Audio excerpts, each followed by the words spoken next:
Hello everyone. आज हम लोग चैप्टर स्टार्ट करेंगे, chapter number 4, that is search and status report.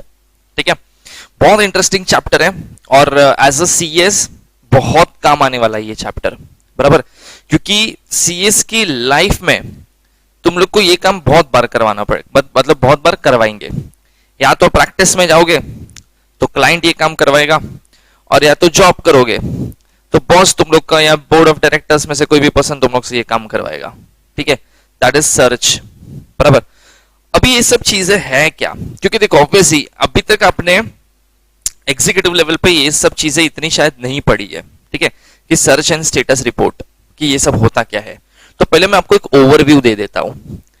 जैसे समझो अगर मैं कोई लड़की से शादी करने जा रहा हूं, बराबर। देखो जनरल लाइफ में इसको कैसे यूज होता है और वहां पे फिर उसको मैं आपको प्रोफेशनल वे से बताऊंगा कि इसका यूजेज कैसे किया जाता है। अभी सपोज मैं कोई लड़की से शादी करने जा रहा हूं, मैंने लड़की देख ली, लड़की पसंद आ गई, सब ठीक है, बराबर। बट एक ब्लाइंड फेथ पे तो मैं शादी नहीं करेगा ना। तो फैमिली वाले क्या करते हैं, मेरे फैमिली वाले वो लड़की की इंफॉर्मेशन निकालेंगे, 10 जगह पे पूछेंगे, कनेक्शन लगाएंगे, फैमिली मेंबर्स को पूछेंगे, उसका कोई गांव वाला पहचान वाला निकला तो उससे इंफॉर्मेशन निकालेंगे लड़की का।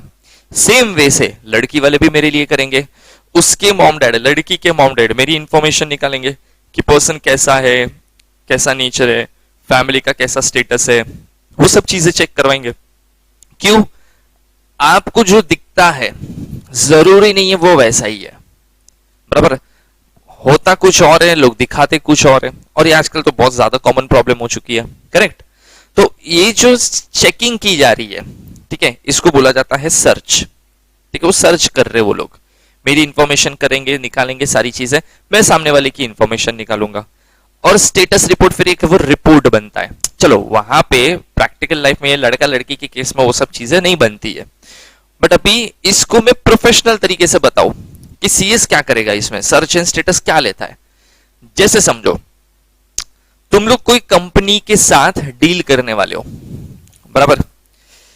तो अभी सिचुएशन ऐसा है कि तुम लोग जाके कंपनी को अच्छी अच्छी चीजें बताओगे, हम लोग की कंपनी ने ये किया, हम लोग की कंपनी ने वो किया। ठीक है, कुछ हद तक राइट भी बोलोगे, कुछ हद तक फेंकने भी वाले हो, ये भी फिक्स है, बराबर।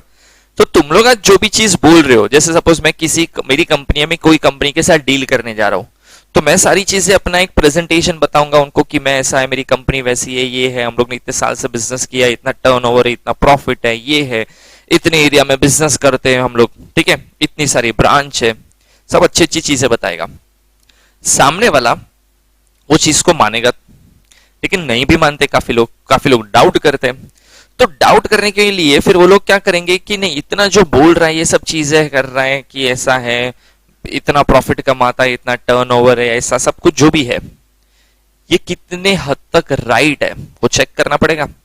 तो सामने वाली कंपनी जिसके साथ मैं डील करने वाला हूं ना, वो कंपनी क्या करेगी, कोई प्रोफेशनल को पकड़ेगी, और प्रोफेशनल को पकड़ेगी और उसको क्या बोलेगी, डू वन थिंग, मेरे लिए एक सर्च लो। क्या लो? मेरे लिए एक सर्च लो। सर्च किसका?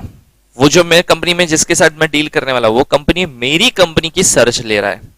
सर्च लेना मतलब पूरा हिस्ट्री निकालना, क्या मेरा बिजनेस है, कैसा बिजनेस है, एमओए क्या बोलता है, एओए क्या बोलता है, मेरे पास्ट बैलेंस शीट कितनी थी, एनुअल रिटर्न कैसा था, ठीक है, लोन लिया है तो कितने का लोन लिया है, ठीक है, कोई इन्वेस्टर है क्या मेरे पीछे, मेरे बिजनेस के पीछे, सारी चीजें वो लोग सर्च करवाते हैं।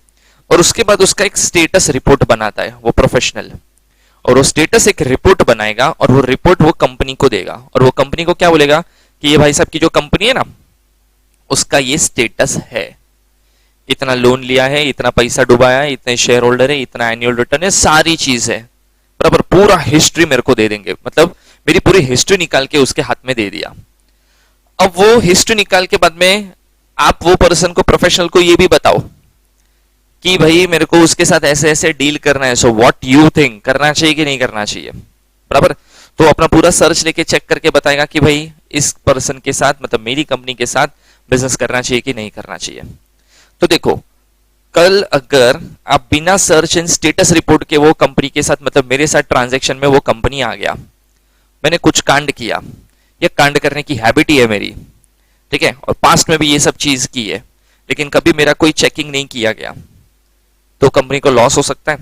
बराबर, आप अच्छा सोच के बिजनेस डील करने जा रहे थे, लेकिन मेरे चक्कर में आपको लॉस हो गया, तो बेटर एक प्रिकॉशन ले लो। क्या precaution? Search and status report check कर लो। बराबर, तो आपको पता चल जाएगा इन एंड आउट कि कंपनी का स्टेटस कैसा है। फिर आप कंपनी के साथ चाहे डील करो, अगर रिपोर्ट क्लीन है कि नहीं, सब कुछ बराबर है, कोई प्रॉब्लम नहीं है, तो बिंदास आप वो कंपनी के साथ डील करो। लेकिन रिपोर्ट में ऐसा कंक्लूजन आता है प्रोफेशनल का कि नहीं, बैंक का डिफॉल्टर बन गया है ये, बराबर, लोगों को लोन रीपे नहीं किया, इतने टाइम से कंपनी ने डिविडेंड भी नहीं दिया है, बराबर, इन्वेस्टर के पैसे कंटिन्यूस डूबे हुए हैं, बराबर, जो इन्वेस्टर थे वो भी इन्वेस्टमेंट अपना विड्रॉ करके निकल गए हैं। तो इससे मतलब क्या हो रहा है? ग्रोथ नीचे जा रहा है, जो ऐसा जाना चाहिए था वो ऐसा गया, करेक्ट।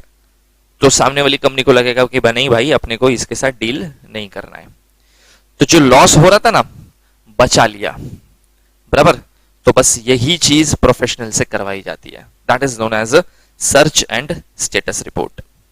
क्लियर? तो आपको एक बेसिक आइडिया आ गया। अभी सर्च एंड स्टेटस रिपोर्ट कहां कहां कैसे कैसे लिया जाता है, कौन सी सिचुएशन में सर्च एंड स्टेटस रिपोर्ट आते हैं, अभी हम लोग वो देखेंगे। तो एज यूजुअल मार्किंग करते जाएंगे हम लोग चैप्टर के अंदर, और उतना ही आपको पढ़ना है, ठीक है।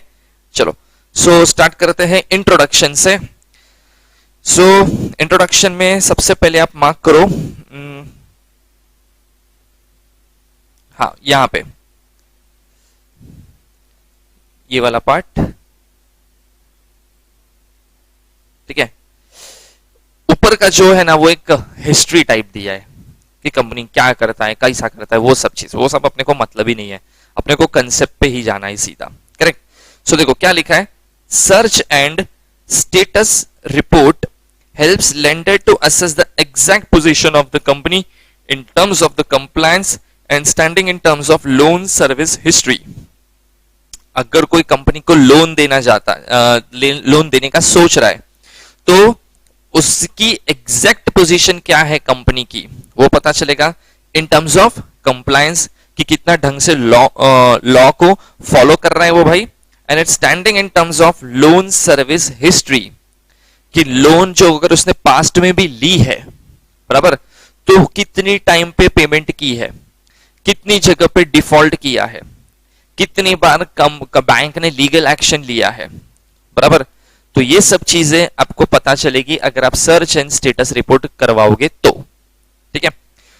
Through this search and status report lenders get to know the details of the charges created on the property of the company and the attendant compliance and registration status with the registrar of companies.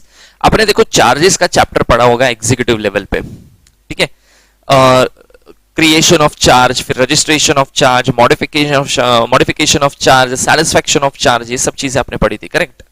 अभी जैसे देखो, अगर कोई bank है जो ये चाहता है कि चलो ये भाई साहब, मतलब कोई कंपनी है जो अपने पास लोन लेने आया, लोन दे थोड़ी देंगे ऐसे ही, वो लोग क्या करेंगे, सर्च करेंगे पहले कि कंपनी के कितने असेट है, वो असेट की कितनी असेट के ऊपर चार्ज क्रिएट किया है, कौन सा चार्ज अब तक पेंडिंग है और कौन सा चार्ज सेटिस्फाई हो चुका है, बराबर।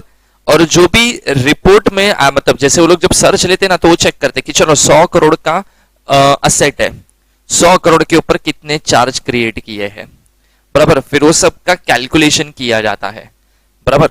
तो वो सब चीज आपको सर्च में करनी है, तो आपको कंपनी का स्टेटस पता चल जाएगा। Then foreseeing where the company would stand if it goes into the liquidation at the particular point of time also becomes easy। अगर आपको मतलब जो बैंक है उसको ये पता चल गया ना कि कंपनी का स्टेटस क्या है, तो वो ये भी देखेगा चलो कि अगर कंपनी वाइंडिंग अप में जाता है, इतने सारे चार्ज वालों को पेमेंट किया जाएगा, और हम लोग भी उसमें एक लोन वाले हैं, मेरी हम लोग की बैंक भी अगर लोन दे देती है, तो अपने को पैसा हाथ में आएगा कि नहीं आएगा, ये सब चीजें पता चल जाएगी। तो आप जो नॉन परफॉर्मिंग एसेट डिक्लेयर करते हैं, वो पोजीशन तक जाना ही क्यों है आपको, आप पहले ही खुद को बचा लो। तो बैंक कोई एनपीए डिक्लेयर करे इससे पहले बेटर है कि लोन देने से पहले ये सब चीजें चेक करवा लो, ठीक है। That is search and status report, ठीक है। तो आपको खाली इंट्रोडक्शन में इतना ही पार्ट पढ़ना है कि एक बेसिक इंट्रोडक्शन है कि सर्च एंड स्टेटस जनरली होता क्या है, बराबर। चलो नेक्स्ट पर्पस अभी हम लोग देखते हैं। So search and status report traces the history of the company's property and how it has charged mortgage its assets with the various banks, financial institutions, lenders over a period of time. पूरी history पता चलेगी company की property की, उसके ऊपर कितने charge create किए हैं, उसके ऊपर कितने मॉर्गेज क्रिएट किए हैं, ठीक है। It's assets with the bank, कितनी कौन सी बैंक को कितने चार्ज क्रिएट किए, फाइनेंशियल इंस्टीट्यूशन जैसे एनबीएफसी से भी अगर लिया है तो कितने दिए हैं उनको, और कोई लेंडर्स है तो उनसे कितना लिया है, उनको सिक्योरिटी में क्या दिया है, वो सब चीजें आपको स्टेटस रिपोर्ट से पता चल जाएगी। Then a search and status report assess the bank, financial institution, lender to evaluate the extent up to which the company has already borrowed funds and created charges against its movable and immovable properties, and this information is vital for considering the company's request for a grant of loans and other credit facilities. जब भी company loan लेने आएगा तो आप ऐसा मुंह उठा के लोन मत दे दो, बराबर। बैंक को क्या बोला जाता है कि भाई आप ऐसे ही लोन मत दो, पहले सर्च एंड स्टेटस रिपोर्ट निकालो, वो कंपनी का निकालोगे तो तुम लोग का ही फायदा है। क्या फायदा है कि आज अगर कोई कंपनी लोन लेने आता है वो बोलेगा कि 10 करोड़ का लोन चाहिए, बराबर, तो पहले चेक करो कि उसका सर्च एंड स्टेटस रिपोर्ट लो, उसके पास कितने असेट्स है, कितने पे लोन क्रिएट किया हुआ है, ठीक है, कितने डिफॉल्ट किए हुए हैं, पास्ट हिस्ट्री क्या बताता है, तो बैंक सेफ रहेगा। और अगर बैंक को लगा ना कि सर्च एंड स्टेटस रिपोर्ट में ये पता चला कि कंपनी डिफॉल्टर ही है बहुत बड़ी, तो आप लोन गारंटी मत करो, कैंसिल कर दो, लोन एप्लीकेशन ही रिजेक्ट कर दो, बचा है ना फिर खुद को।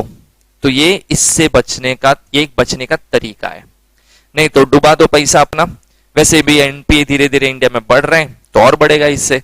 कहीं ना कहीं ये डिफॉल्टर्स को रॉन्गफुल एक्ट जो हो सकता है उसको स्टॉप करने के लिए कुछ ना कुछ हद तक ये हेल्प करता है, ठीक है। चलो तो फिर इसमें आप खाली फर्स्ट पैराग्राफ पढ़ो, दैट इज इनफ, और फिर सीधा थर्ड पैराग्राफ पढ़ लेना। Therefore, the main objective of the search and status report is to help lenders and investors take an informed decision. It gives the lenders investor an insight of the company. Insight of the company मतलब company के अंदर in detail information जान लोगे, ठीक है, through its history, and provides all the necessary details of the company and its creditor as well as the credit history of the company and its directors. पूरी history पता चलेगी, company कब चालू हुआ, कितना ग्रोथ हुआ, कितने इन्वेस्टर आए, कौन डायरेक्टर्स थे, अभी कौन है, डायरेक्टर्स का स्टेटस कैसा है, ठीक है, और कितनी कंपनी में ये लोग और जगह पे डायरेक्टर है, सब इंफॉर्मेशन निकाल सकते हो तुम लोग। अभी जैसे समझो कोई मेरी कंपनी है, मेरी कंपनी कोई बैंक में जाके बोलता है 100 करोड़ का लोन दो, उन्होंने मेरा पास हिस्ट्री निकाला कि पास में भी ये लोग 200-300 करोड़ का लोन ले चुके हैं और टाइम पे पेमेंट भी किया है, और मेरी कंपनी में ऐसे ऐसे डायरेक्टर्स है जो बड़ी बड़ी कंपनीज में, रिलायंस में डायरेक्टर है, एलएनटी में डायरेक्टर है, टाटा में डायरेक्टर है, ठीक है। तो देखो एक इमेज अच्छा बन रहा है और सारे के सारे डायरेक्टर्स अच्छी कंपनी में भी है, मतलब प्रोफेशनल तरीके से भी काम हो रहा है। लोन जितने भी लिए 100, 200, 300 करोड़ की, कभी भी डिफॉल्टर नहीं बनाए, हर बार टाइम पे पेमेंट किया है, कभी नॉन कंप्लायंस नहीं किया है, बराबर, ठीक है। हर बार शेयर होल्डर की, मतलब शेयर होल्डर्स की जो वैल्यू एप्रिसिएशन होती है, ठीक है, उनके इन्वेस्टमेंट की, वो धीरे धीरे ग्रोथ भी कर रहा है। कंपनी टॉप 100 से टॉप 80 में आया, टॉप 70 में आया, वो भी दिख रहा है। तो कहीं ना कहीं कंपनी बेस्ट है, तो फिर बैंक को लोन देने में प्रॉब्लम नहीं होएगा अगर ये सब चीजें उनको चेक की और उनको ये पता चला तो। लेकिन अगर उल्टा स्टेटस है, जैसे हर बार लोन डिफॉल्टर बनाऊं मैं, हर बार लिटिगेशन के थ्रू बैंक ने मेरे से पैसा निकाला है, तो बैंक को समझ जाएगा भाई ऐसे लोग को लोन नहीं देने का है, तो खुद को बचा सकते हो तुम लोग, ठीक है। Then it helps lenders and investors to take a rational decision on the quantum of the loans, investments, sufficiency of the security and its nature and other such requirement.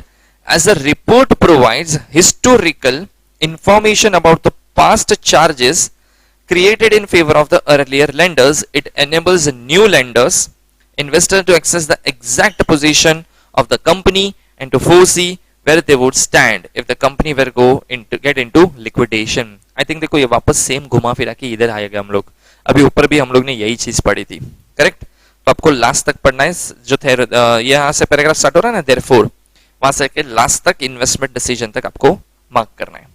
Clear? Marking करते जाना साथ में, तो आपको एक easy हो जाएगा पढ़ने के टाइम पे। पूरा पूरा मॉड्यूल पढ़ोगे तो खाली डीडी का पेपर ही लिख पाओगे और कुछ लिख ही नहीं पाओगे फिर एग्जाम में। चलो, ये सर्च एंड स्टेटस अगेन वही है। ओके, एक बार फिर भी देख लेते हैं हम लोग।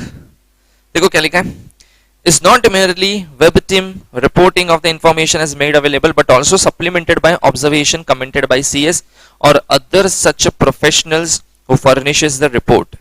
खाली डॉक्यूमेंट कलेक्ट करना, अगर मेरी कंपनी लोन लेने जाती है तो बैंक मेरा सर्च लेगा ना पहले कि भाई साहब का हिस्ट्री निकालते हैं, तो खाली document is not a search, बराबर।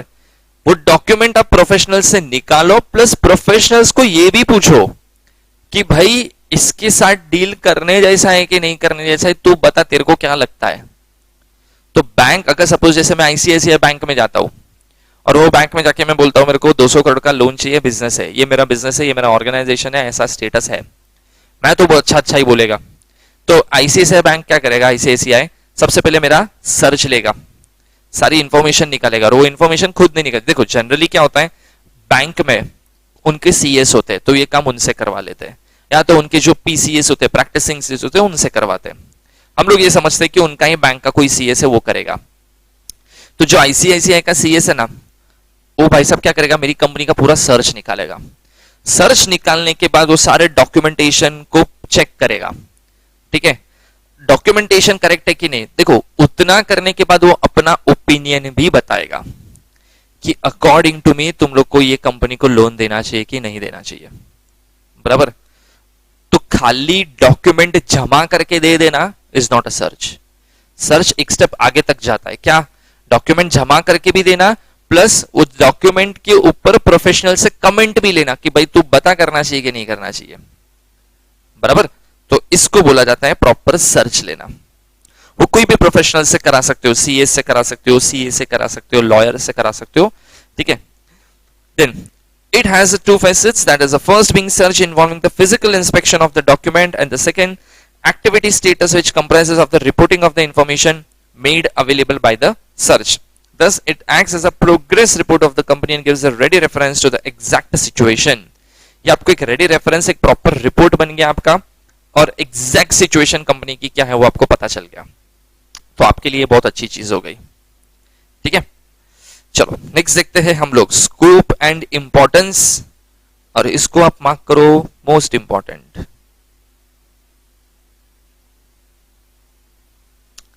ठीक है, चलो सो स्टार्ट करते हैं इसमें। ओके, आप पहले यहां से मार्किंग कर लो कब को कहां से पढ़ना है। You have to refer from this point, ये लाइन से, ठीक है। सो देखो, सर्च एंड स्टेटस रिपोर्ट किधर चला गया, search and status report is mainly beneficial for the following entities. अब ये सर्च एंड स्टेटस रिपोर्ट फायदा किसको कराता है, मतलब कौन कौन ये ज्यादा प्रेफर करता है और उनको एडवांटेज मिलता है। तो सबसे पहला हमला अपना हिट लिस्ट में आता है बैंक, ठीक है, कि सर्च सबसे ज्यादा बैंक कराता है, ठीक है। उनको तो कराना ही पड़ेगा भाई, क्यों, वो लोग लोन देने वाले हैं, और अगर लोन डूब गया ना, सपोज 10-15 ऐसे मिल गए जिन्होंने लोन लिया और बाद में रीपे नहीं किया, तो बैंक की तो लग गई फुकट में, तो बैंक को तो सबसे ज्यादा सर्च की जरूरत पड़ती है। सो देखो क्या लिखा है, search and status report are basic tools for the banks to know the viability of their customer who approach the bank for cash credit limit, term loans और अदरवाइज। कोई भी फैसिलिटी लेने आते हैं, कैश क्रेडिट लिमिट लेने आते हैं, term loans के लिए आते हैं, ठीक है, ऐसे कोई भी सर्विसेज के लिए आते हैं, तो बैंक पहले उसका सर्च लेगा। The sole motto of the bank is to provide a loan against interest. Hence, knowing the current position of the asset being pledged by the companies become important, and the only way to know whether the such property is already pledged to some other banks or not is the search report. ठीक है, आज suppose मैं bank में जाके बोलता हूं, मैं axis bank में गया, मैं एक्सिस बैंक में जाके मेरे को बोलता हूं मेरे को 100 करोड़ का लोन दो। बैंक बोलेगा असेट है, बोला हाँ असेट है 200 करोड़ के। बैंक बोलेगा ठीक है। बैंक मेरे को फिर एक क्वेश्चन पूछेगा, वो 200 करोड़ के असेट किसी और बैंक को लोन में मॉर्गेज किया है क्या, या उस पर कोई चार्ज क्रिएट किया है क्या? मैं बोलेगा नहीं, आपसे ही पहली बार लोन ले रहा है, बराबर। बैंक को क्या लगेगा, सही है यार, 200 करोड़ का असेट है और 100 करोड़ का लोन चाहिए, अच्छा खासा असेट है इसके पास, दे देते हैं। मैं तो येड़ा बनाएगा ही ना, मुझे तो लोन चाहिए। लोन आप कभी इंक्वायरी करने जाओ, आप सब चीज अपने बारे में अच्छी अच्छी बोलोगे, कोई थोड़ी ऐसा बोलेगा देखो लोन तो ले रहा है लेकिन मैं डिफॉल्टर बनने की हाई पॉसिबिलिटी वाला हूं, तुम लोग को देना है तो दो। मैं ऐसा तो जाके बोलने वाला नहीं है। तो मैं तो हर चीज अच्छी ही दिखाएगा, मैं कंपनी का रिप्रेजेंटेटिव है, मेरी कंपनी है, तो मैं अपनी कंपनी के बारे में क्यों उल्टा बोलेगा कभी, और मैं तो झूठ भी बोल दूंगा। तो लिखा क्या है यहाँ पे, such property is already placed to some other banks or not is the search report, कि अभी बैंक क्या करेगा, सर्च लेगा तो मेरे असेट के ऊपर डिटेल इंफॉर्मेशन निकालेगा, ठीक है, प्रोफेशनल्स के थ्रू, तो उनको पता चलेगा कि सच में मैंने कोई असेट किसी को लोन दिया है तो उससे पे लोन लिया है या पहली बार लोन ले रहा हूं, ये सर्च रिपोर्ट से पता चलेगा। और सपोज पता चला कि 4 लोगों को लोन दिया है, मतलब 4 लोगों से लोन लिया और उसको सेम असेट दिया है, ये एक्सिस बैंक 5वां है, तो एक्सिस बैंक मेरे को पूछेगा ना, आपने तो बोला था आप पहली बार असेट के ऊपर लोन ले रहे हो, लेकिन आपका रिपोर्ट तो बताता है कि आपने 4 बार लिया हुआ है। तो मेरे पास कोई आंसर ही नहीं होएगा फिर बोलने के लिए, क्योंकि उनके पास डॉक्यूमेंटेड प्रूफ है उस चीज का, समझा? चलो, then the following basic information about the existing loans taken by the company is given by the company secretary through such report. तो क्या रिपोर्ट में वो लोग देखते हैं, मतलब क्या सीएस इंडिकेट करता है, date of loan taken by the company and the charge created in such respect, name and address of the charge holder, type of charge, whether joint charge or consortium charge, then amount of loan, property charge pledged against such loan, and terms and conditions of such loan, that is rate of interest, terms of repayment, margin money, extent of operations, ये सब चीजें CS अपने report में लिखेगा, बराबर। क्या क्या चीजें लिखेगा कि डेट ऑफ लोन क्या है, बराबर, then name and address of charge holder. देखो चार्ज में एक क्रिएटर होता है और एक होल्डर होता है, तो इधर होल्डर का डिटेल्स आएगा, देन टाइप्स ऑफ चार्ज, उसके बाद अमाउंट ऑफ लोन, कितने का लोन लिया है, देन प्रॉपर्टी चार्ज, कौन सी प्रॉपर्टी मैंने दी है, हो सकता है मेरे पास 10-12 प्रॉपर्टी है तो उसमें से कौन सी प्रॉपर्टी मैंने दी है, ठीक है, and terms and condition, terms and condition मतलब जनरली क्या, रेट ऑफ इंटरेस्ट क्या है, ठीक है, टर्म्स ऑफ रीपेमेंट क्या है, बराबर, मार्जिन मनी कितना रखा गया है, ये सब चीजें रिपोर्ट के अंदर सीएस या प्रोफेशनल मेंटेन करेगा, रिपोर्ट में इंडिकेट करेगा और फिर वो बैंक को देगा, बराबर। तो बैंक को मिल गया, फिर बैंक चेक करेगा कि अगर लग रहा है, और उसमें देखो सीएस ने कमेंट भी किया होगा कि ये पर्सन को इतना लोन देने लायक है कि नहीं है, उसने लिख दिया इसको देना ही मत, बराबर, बहुत बड़ा डिफॉल्टर है और फाइनेंशियल स्टेटमेंट भी बराबर नहीं है, हमेशा लिटिगेशन में बैंक ने पैसा निकाला है, तो मत देना, तो लोन एप्लीकेशन रिजेक्ट। और उसने बोल दिया कि आप दे दो, तो बैंक खुशी खुशी एक बार दे देगा क्योंकि मेरा सर्च रिपोर्ट क्लियर है। हाँ, काफी सारी बैंक ना ये भी करती है, 2-3 प्रोफेशनल से लेती है, फिर देखते हैं सबका सेम ओपिनियन आता है कि नहीं, क्योंकि वो भी बहुत इंपॉर्टेंट है कि एक के रिपोर्ट के ऊपर रिलाई करना थोड़ा कभी कभी बैंक को रिस्क लगता है। हाँ, और अभी जब भी अमाउंट भी अगर क्रोर्स में चला जाता है तो बहुत बड़ा रिस्क हो जाता है फिर, तो बैंक इसके लिए फिर जनरली क्या करता है, 2-3 प्रोफेशनल्स को हायर करता है और 2-3 लोगों से फिर सर्च रिपोर्ट निकलवाता है और फिर चेक करते हैं कि क्या फाइनली कंक्लूजन लिया जाएगा और क्या डिसीजन लिया जाएगा उसके ऊपर, ठीक है। चलो, तो फिर ये था हमारा क्या था, search report is mainly beneficial for the following entities, ये एंटिटीज को फायदा है, तो पहली एंटिटी किसको फायदा मिल रहा है, बैंक को फायदा मिल रहा है। दूसरा फायदा किसको मिलता है, डायरेक्टर को मिलता है।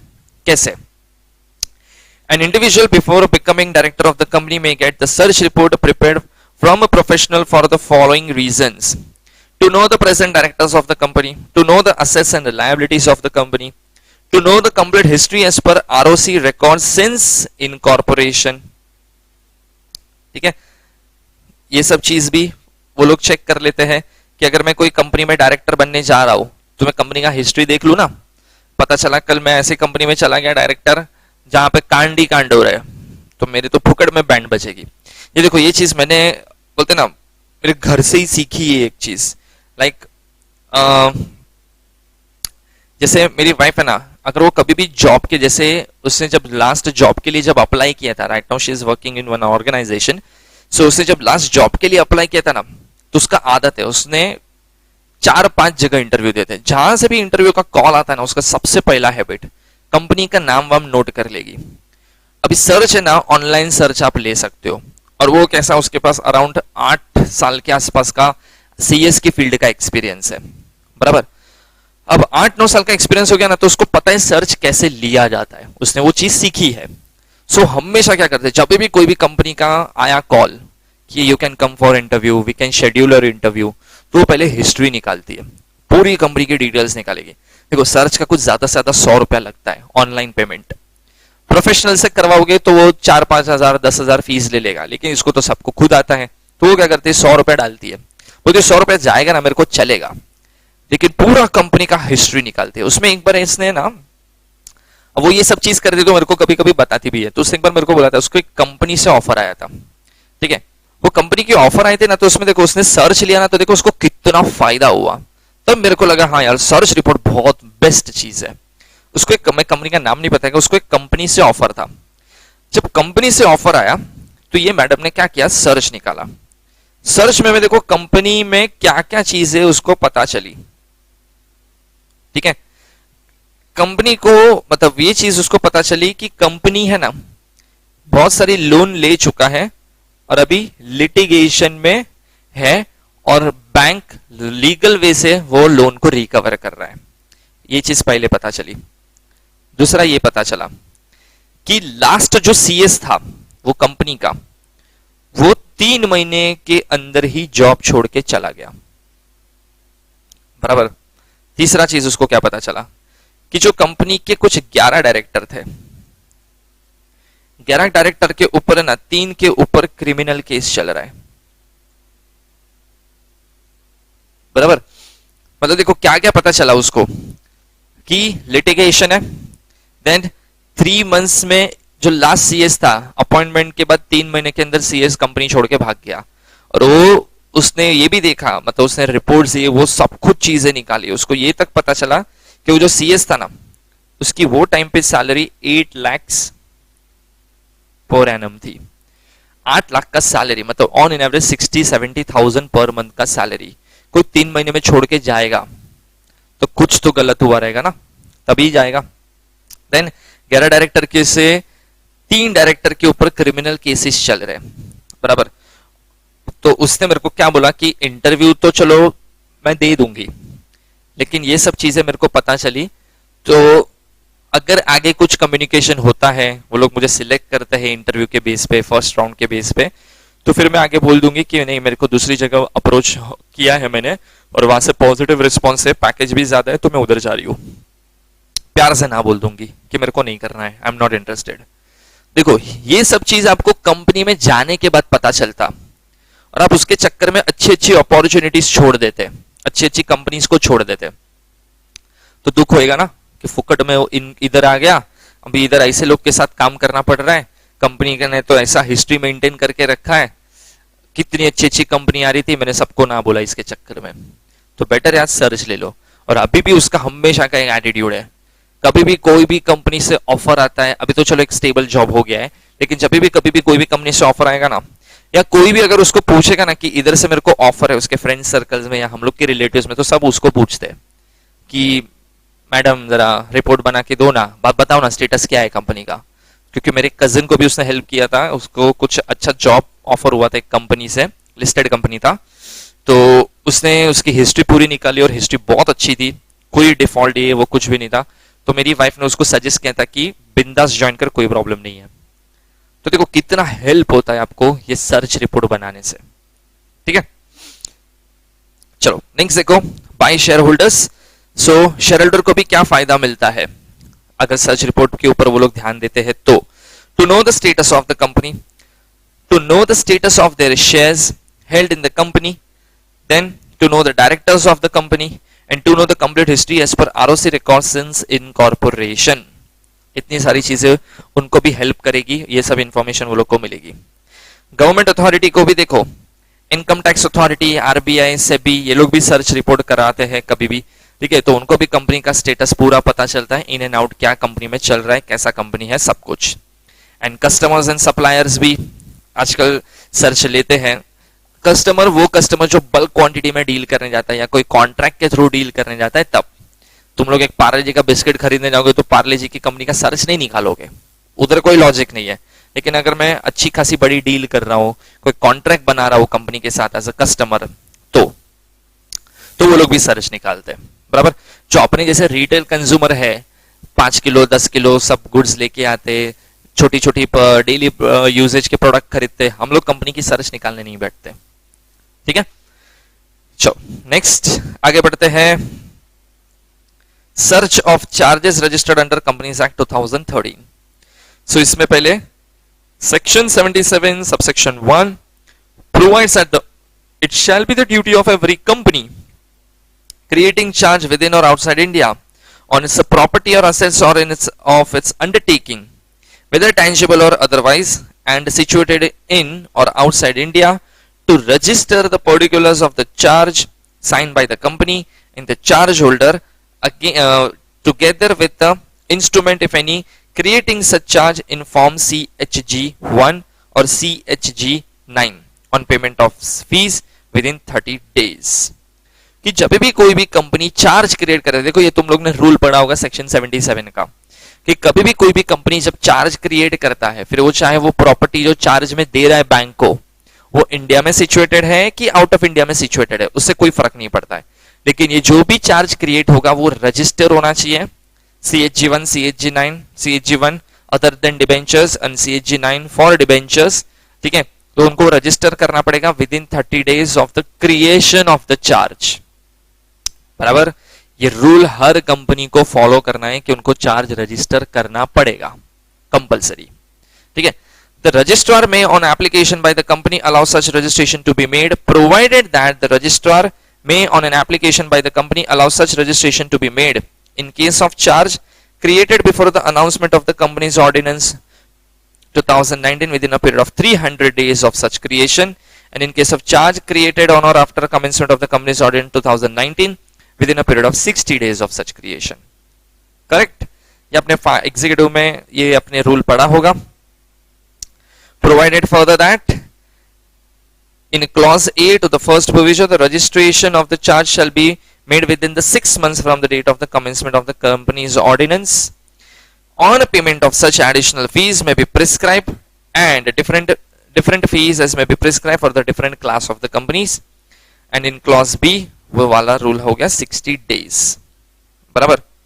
अभी देखो, जो भी कंपनी चार्ज क्रिएट करेगा, रूल बोलता है सेक्शन 77 बोलता है कि भाई उसको रजिस्टर करो, 30 दिन के अंदर उसको रजिस्टर करना पड़ेगा, जो भी प्रेस्क्राइब फॉर्म है उसके हिसाब से रजिस्टर करोगे तो तुम लोग को भी बेनिफिट होगा और बैंक जो है उसको भी बेनिफिट होगा। इट्स नॉट ओनली कि आप बैंक के लिए इतना झमेला कर रहे हो, वो फायदा अल्टीमेटली दोनों को होने वाला है, ठीक है। चलो उसके बाद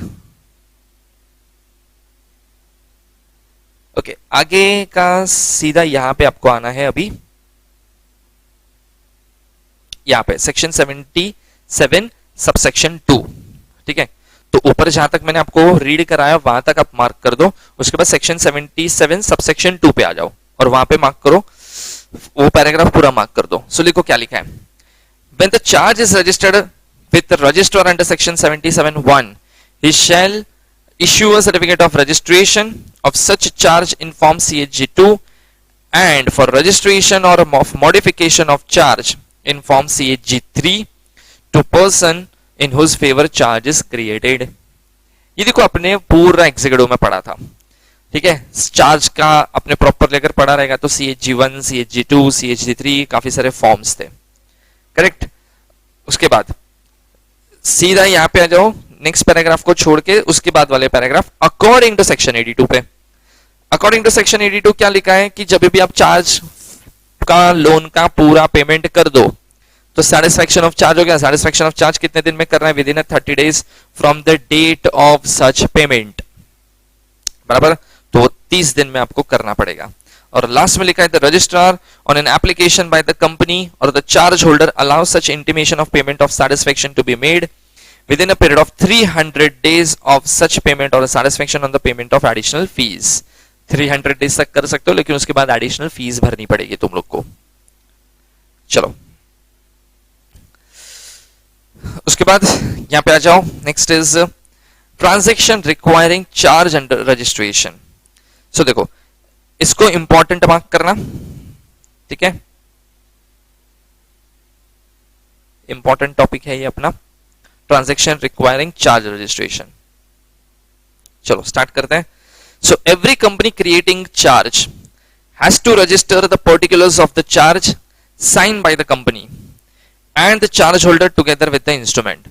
जो लोन ले रहा है बैंक, सॉरी कंपनी, वो भी चार्ज के ऊपर रजिस्टर अपना साइन करेगा, स्टैंप करेगा, डायरेक्टर साइन करेंगे, और जो बैंक आपको लोन दे रहा है वो भी चार्ज इंस्ट्रूमेंट के ऊपर साइन करेगा। When the company is acquiring any property or assets whether tangible or not which are subject to any charge, a charge is created within or outside India any of its undertaking, there is any modification and there is any changes or the charges on the properties which are created or acquired by any foreign company। ये सब के time पे आपको properly charge का registration करना पड़ेगा। देखो फिर से एक बार पढ़ते हैं। Every company creating a charge has to register the particulars of the charge signed by the company and charge holder together with the instrument। When company is acquiring any property, company कोई property खरीद रहा है जो charge में देने वाला है, ठीक है, तो उसका रजिस्ट्रेशन होना चाहिए। A charge is created within or outside India, चाहे इंडिया में चार्ज क्रिएट करो या आउटसाइड इंडिया में करो, उसका भी चार्ज रजिस्ट्रेशन होएगा। There is any modification in terms of condition, अगर आपने चार्ज स्टार्ट किया था तब कुछ टर्म्स एंड कंडीशन अलग थी, बाद में म्यूचुअली आपने कुछ साल बाद टर्म्स एंड कंडीशन चेंज कर दी, तो वापस उसको री रजिस्टर भी करना पड़ेगा। And there are charges on the properties which are created or acquired by any foreign company, इसको भी आपको रजिस्टर करना पड़ेगा, बराबर। Every company has to keep its registered office a register of charge in CHG 7 which shall include all the charges and the floating charges affecting any property or assets of the company और any of its undertaking, बराबर। ये सब आपको register office में maintain करना है, ये rule है कि आपको कंपलसरी सारे चार्ज की प्रॉपर डिटेल्स। और अगर आप डिटेल्स में आपको देखो यहाँ पे लिखा नहीं है, मैं आपको इन डिटेल थोड़ा बता देता हूं कि देखो अगर मेरी कंपनी है तो मेरी कंपनी जब चार्ज क्रिएट करेगी तो किसकी किसकी डिटेल्स लिखेगी। सबसे पहला bank, then amount, then property details, कौन सी प्रॉपर्टी मैंने उनको दी, ठीक है, देन इंटरेस्ट रेट, ठीक है, उसके बाद डेट, ठीक है, उसके बाद होल्डर का पोजीशन कि वो फर्स्ट चार्ज होल्डर है, सेकंड चार्ज होल्डर है, वो सब चीजें, बराबर। ये सब चीजें प्रॉपरली रजिस्टर में मेंटेन होनी चाहिए और ये कंपनी एक्ट बोलता है ये सारी चीजें आपको प्रॉपरली मेंटेन करनी ही पड़ेगी, ठीक है। चलो आगे देखते हैं। अभी search report under companies act 2013। Okay, अभी देखो सबसे पहले तो ओके सबसे पहले तो जो चार्ज आप अब जो स्टेटस एंड सर्च रिपोर्ट निकालोगे, बराबर, तो जब वो प्रोफेशनल्स के थ्रू ही निकालोगे तो प्रोफेशनल्स कैसे करेगा, वो एक्टिविटी कैसे परफॉर्म की जाती है, उसका यहाँ पे एक प्रॉपर डिटेल में चीजें एक्सप्लेन की गई है कि वो सब चीजें परफॉर्म कैसे होती है, ठीक है। तो हम लोग देखते हैं। अच्छा यहाँ पे है ना कुछ चीजें अननेसेसरी दी है, जैसे MCA की वेबसाइट पे जाओ, ये टैब पे क्लिक करो, फिर ये आएगा, उस पे क्लिक करो, ये तुम लोग को कोई नहीं पूछने वाला है from exam point of view. So don't worry about this. मैं जितना मार्क करा रहा हूं ना उतना अच्छे से पढ़ लेना, तो तुम लोग आराम से 70+ लेके आओगे। चलो सबसे पहले होता है examination of document registered on MCA portal. Her CS, her professional जो भी स्टार्ट करता है ना अपना सर्च लेने का, जैसे मेरी वाइफ क्या करती थी, कंपनी का सर्च लेती है ना, तो पहला टारगेट कहां से चालू करने का, एमसीए की वेबसाइट www.mca.gov.in पे जाने का, उधर जाके आपको बेसिक इंफॉर्मेशन मिलेगी, फिर आप फीस भरोगे। देखो basic information without payment of fees भी मिलता है, इन डिटेल इंफॉर्मेशन चाहिए तो उसके लिए प्रिस्क्राइब फीस भरना पड़ता है, बट वो भर के लोग इंफॉर्मेशन पूरा निकाल सकते हैं। तो देखो MCA website provides many information relating to the company. Some informations are available without payment of fees, like name of the company, SIN, authorized and paid up capital, address, directors. ठीक है। Website also provides for the viewing document by public on payment of requisite fee. जैसे मैंने बताया कुछ चीजें फुकट में देख सकते हो आप, कुछ चीजें आपको पेमेंट की फीस पेमेंट करने के बाद ही मिलेगा। ठीक है। So public documents include the following. Public document मतलब ये वो डॉक्यूमेंट है जो तुम लोग फीस भरने के बाद चेक कर सकते हो। तो क्या चीजें चेक कर सकते हो, incorporation document, certificate including certificate of incorporation, charge creation, modification, certification, satisfaction, charge document, annual return, balance sheet, change in directors and other E forms. मतलब ऑलमोस्ट मैंने पूरा हिस्ट्री निकाल लिया कंपनी का, बराबर। तो इतनी सारी चीजें आप एमसीए की पोर्टल से निकाल सकते हो। ये जो 5 चीजें मेंशन की है, ये चीज याद रखना, ये पेमेंट ऑफ फीस से ही मिलेगा। जो फुकट वाली चीज थी वो ऊपर लिखी है, name of the company, CIN number of the company, directors का basic details, address of the company, वो फुकट है।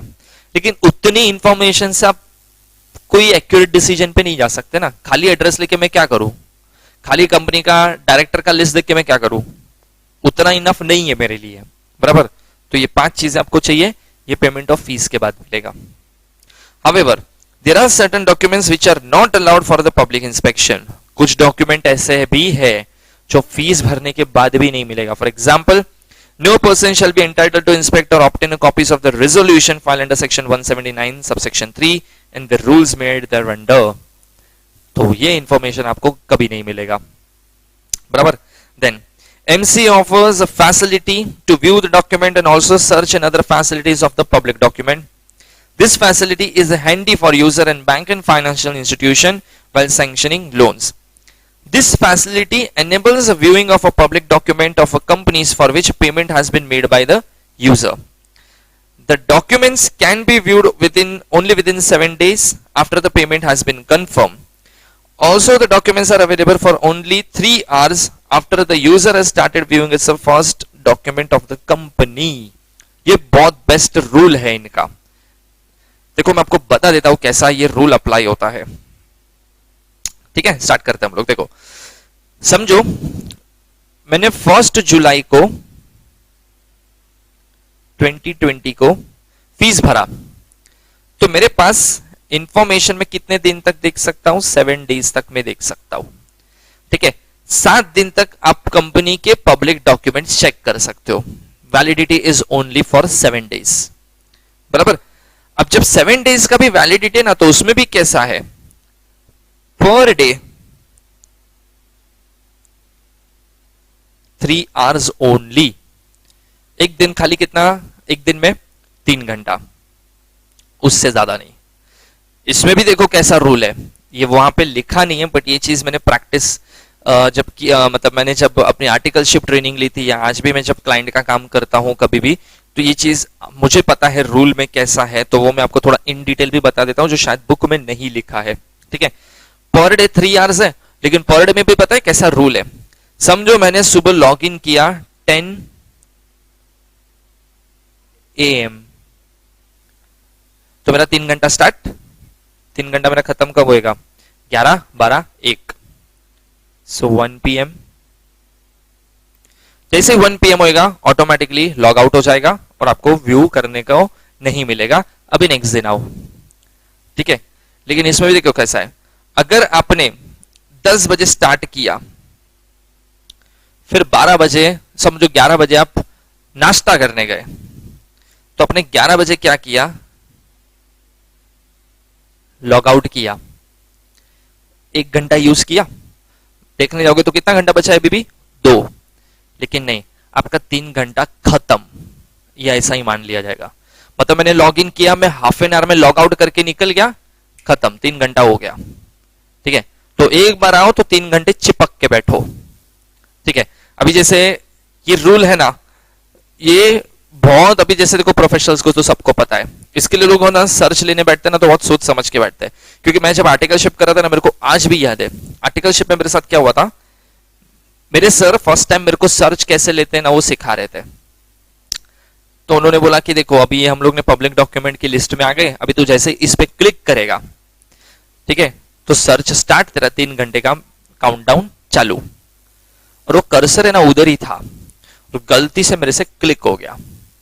और ये बात है कुछ अभी अराउंड समझो दोपहर को 1 या 1:30 बज रहा था, ठीक है, सब लंच के लिए बैठे थे। अब 3 घंटा चालू। तो सर मेरे को बोलते पागल वागल है क्या, क्लिक क्यों कर दिया? बोला गलती से कर्सर उधर था और क्लिक हो गया। सर बोलते अभी 3 घंटा चालू। अब वो क्लाइंट का काम है, अब तो करना पड़ेगा, बट ये रूल मेरे को बहुत अच्छे से पता है। तो जैसे ही चालू हो गया वो काउंटडाउन, अभी मेरे को सर बोलते अभी तो तेरे को 3 घंटा बैठना पड़ेगा। फिर वो 1:30 बजे से लेके 2:30, 3:30, 4:30, फिर मैं लंच करने बैठा 4:30 बजे, क्योंकि मेरी खुजली, मेरी ही उंगली जो मेरे को भारी पड़ गई, बराबर। तो इसके लिए हम लोग जब भी वो टाइम पे बाद में ऐसा पता चल गया कि ऑफिस में कभी भी कोई सर्च लेना रहेगा ना, उसको बोल लेते हैं हम लोग कि भाई 10-12 से 2 के बीच में प्लीज सर्च वाला काम हाथ में मत लेना। साला तुम लोग ने गलती से क्लिक कर दिया, या सर बोलेंगे ठीक है अभी वहां तक पहुंच गए, पब्लिक डॉक्यूमेंट हो चुके हैं, तो ले ही ले, स्टार्ट कर ही दे। वो 12 के पहले कर लो या लंच के बाद करो, ठीक है, नहीं तो फिर 3 घंटा चिपक के बैठना पड़ेगा, बराबर। ये रूल याद रखना। ओके, अच्छा, ये सब जो चीज मैं आपको बता रहा था ना कि इस पे जाके क्लिक करो, ठीक है, एमसीए के पोर्टल पे जाओ, फिर लॉग इन करो, फिर माई डॉक्यूमेंट टैब पे जाओ, बराबर। देखो ये सब चीजें पढ़ने की जरूरत नहीं है, ये एग्जाम में कोई नहीं पूछेगा आपको, यहां तक आप खाली पढ़ो, बस हो गया, ठीक है। ओके, नेक्स्ट आते हैं point B, that is inspection of the various documents maintain by the company. देखो फर्स्ट हम लोग ने क्या पढ़ा कि आप जब सर्च लेते हो तो सर्च कहां से लोगे, तो सिंपल है, एमसीए की वेबसाइट से लोगे। फिर उसमें मैंने बताया कि 2 टाइप के डॉक्यूमेंट होते हैं, जो एक बेसिक डॉक्यूमेंट है, बेसिक व्यू कर सकते हो आप without any payment of fees. एक होता है जिसमें आपको फीस भर के आप वो डॉक्यूमेंट को व्यू कर सकते हो। कुछ डॉक्यूमेंट ऐसे भी है जो आपको फीस भरने के बाद भी व्यू करने नहीं मिलेगा। फिर वो 7 डेज वाला रूल, 3 आवर्स वाला रूल, वो सब भी आप लोग ने देखा, ठीक है। अभी आता है second, inspection of the various documents maintain by the company.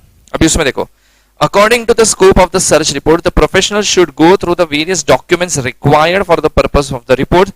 Some documents which may be required are as under: various clauses of MOA AOA, forms filed with the ROC, form filed with the registrar of companies with the receipts, all statutory registers, various verification of the financial statement, then report of internal auditor, copies of a contract, transfer transmission of shares, instrument creating, modifying, satisfying charge, various disclosures, RPT that is related party transaction, CSR and KMP।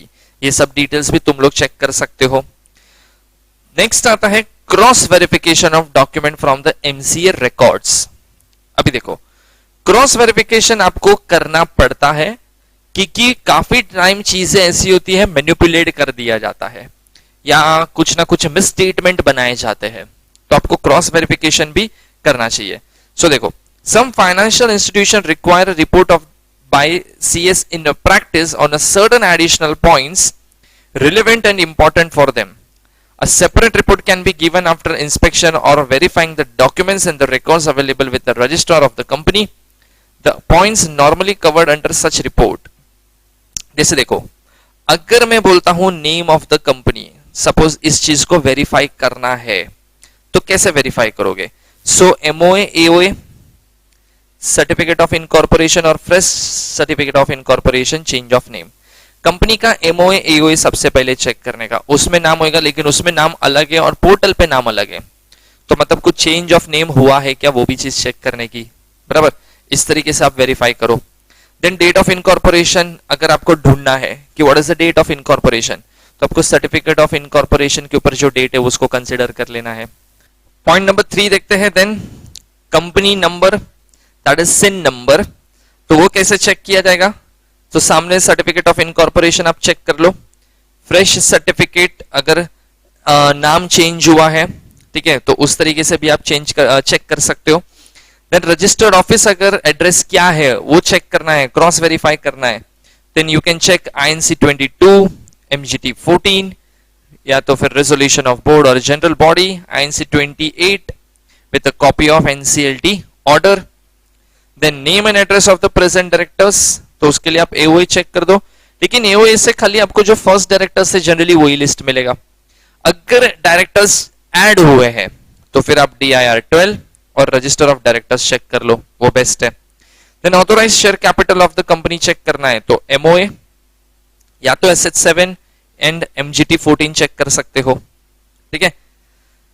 Then point number 7 पे आते हैं, paid up capital check करना है तो MGT 14, PAS 3, register of members, annual return, इतनी सारी चीजें आपको क्रॉस वेरीफाई करनी चाहिए। Then list of the members अगर मैं चेक कर रहा हूं तो मुझे PAS 3, annual return, register of members and register of directors, ठीक है।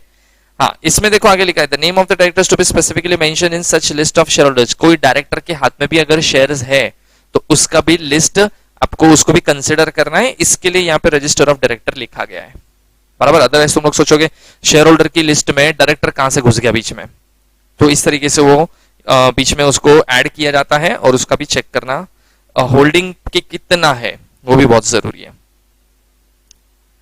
चलो नेक्स्ट देखते हैं हम लोग,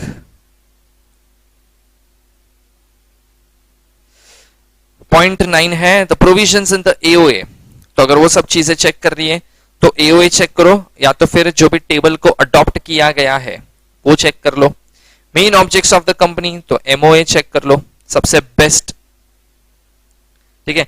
and when the articles of the company contains a provision for nomination by the corporation a director on the board of the company, then articles of association of the company, बराबर।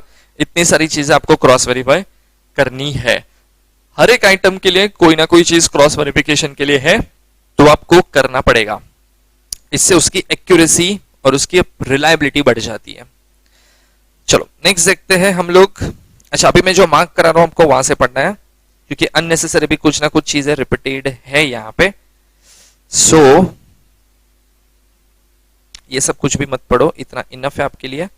सीधा आ जाओ यहां पे अभी डी वाले point पे।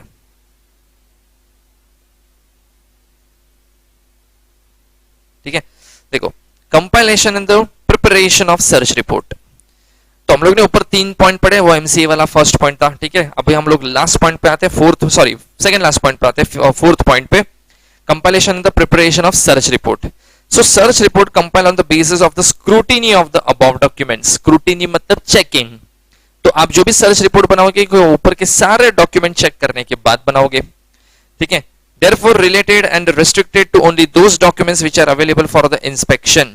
आप search report में इतना ही लिखो जितना डॉक्यूमेंट के बेस पे आपका एनालिसिस है।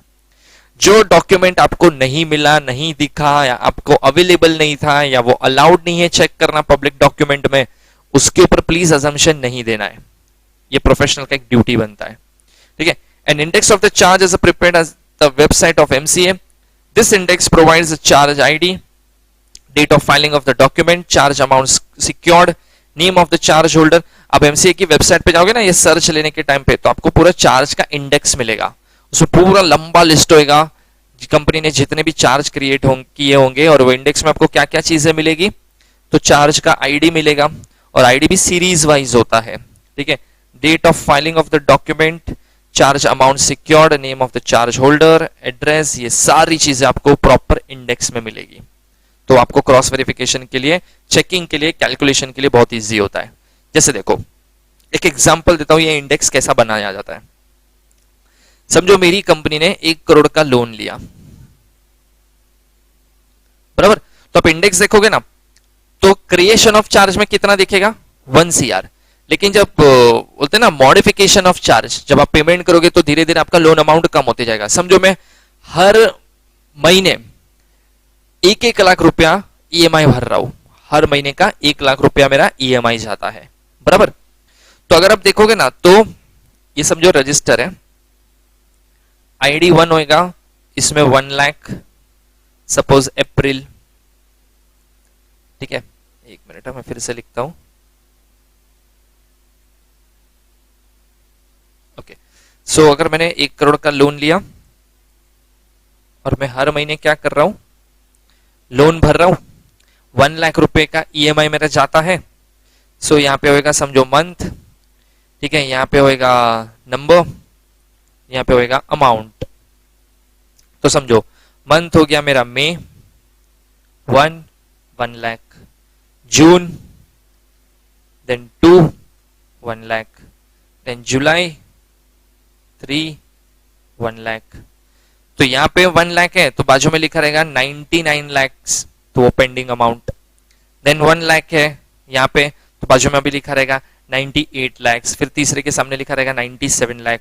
तो आपको पूरा चेक करना है कि अगर मैं लोन सेटिस्फाइड किया हुआ है, चार्ज कंप्लीट किया हुआ है, ये मैं दिखा रहा हूं, तो कितने नंबर्स होने चाहिए, 100 प्लस इंटरेस्ट का होगा वो अलग, बराबर। बट अगर मैं प्रिंसिपल अमाउंट की बात करूं तो 100 होना चाहिए, बराबर। तो ये सब चीजें आपको क्रॉस वेरीफाई करनी चाहिए। पता चला कि अगर समझो कंपनी बोल रहा है कि ऐसा फेक डॉक्यूमेंट आपको दिखा रहा है कि उसका चार्ज सेटिस्फाइड हो चुका है, लेकिन आपने ये जब टोटल मारा तो ये निकला खाली 90, बराबर। तो आपको ये डाउट आना चाहिए ना फिर कि 90 है मतलब 90 लाख पे किया है, लोन है 1 CR, तो 10 लाख का पेमेंट ही नहीं किया अब तक, तो फिर चार्ज सेटिस्फाई हुआ ये कैसे बोल रहे हो आप, बराबर। ये सब चीजें वेरीफाई करनी पड़ती है और ये करेगा कौन, प्रोफेशनल करेगा, ठीक है। अपना काम ही है यही सब करना।